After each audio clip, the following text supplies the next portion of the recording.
अस्सलाम वालेकुम दोस्तों, की हाल चाल आ जी। साढ़े दोस्त सजाद भाई ये करते अखरात का काम अड्डा 70 मोड़ से। दसो सजाद भाई कहदा काम करते तुसीं?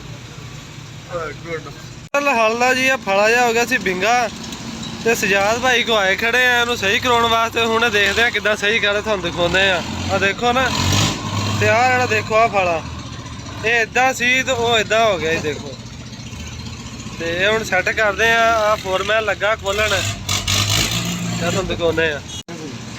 थ्रैशर भी सही करदे आ जी। थ्रैशर माशाअल्लाह इन्होंने इस सीजन 2022 दी 10 थ्रैशर सजाद भाई ने सही कर चुके हैं। वो 3 हुण खड़ियां, उस तो बाद 13 हो जानी ते इधर 2 दिन पिछे गोदाम हैगा, उधर पिछले पासे खड़ियां वा, क्योंकि वो रोड के उपर इधर खड़ियां वा।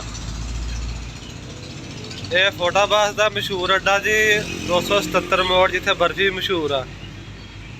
ते आ लगे खड़े आ दानी कम करन, और मेरा भी वो पहले कोड़ खोली लिया वा। थानू फिर दिखाने किवें सही करते हैं।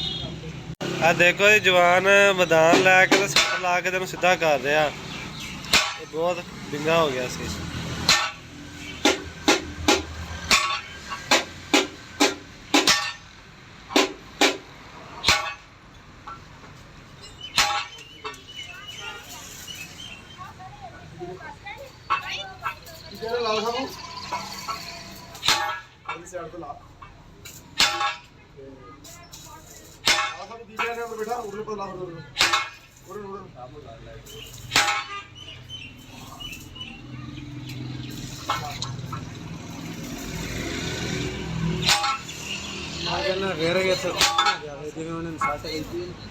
नरम नहीं टूटता। सीधा करने तो बाद फाइनली जी छोटा उस्ताद होने कसी ने दोबारा फिर की नाम भाई तेरा?